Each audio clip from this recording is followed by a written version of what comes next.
Good morning. Magandang araw. Pupunta tayo ngayon sa ating babuyan kasi 2 linggo na nakaraan simula nung mga nakang ating inahing si Wana.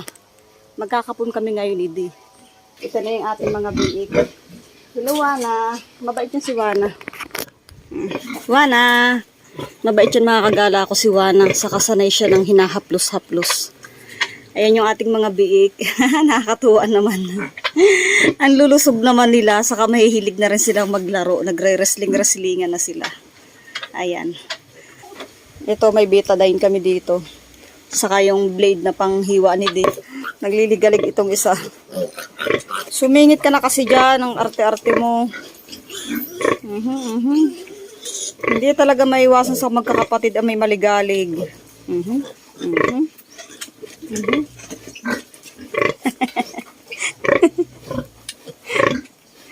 Sikip na agad sila. Sikip na baga agad sila. O, tama itong isa, o. Sumampa na. Sulit. Hindi na agad sila kasya, o. Yan, meron din si Didi itong inihandang, gas na may sili. May asukal pa yan, Di?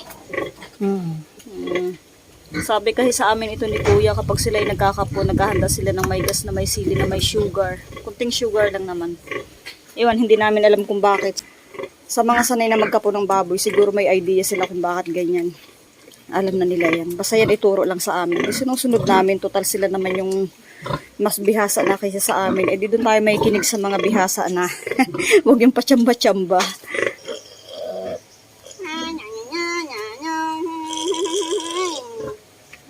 Magulo.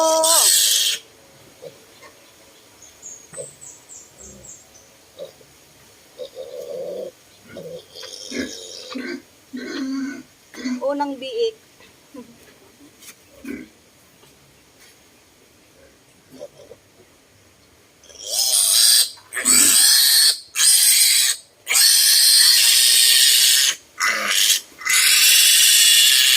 Ano na, sandali. Uy. Ay, la.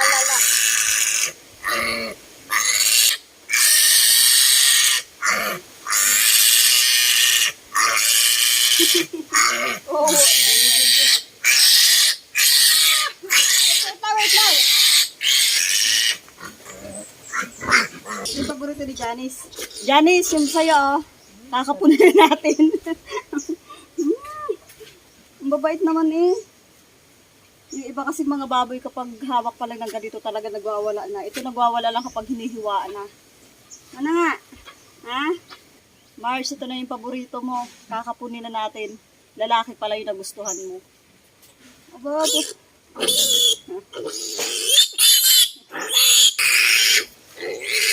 oh, tapos na. Oh.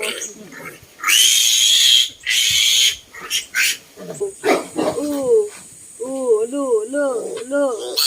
Oy.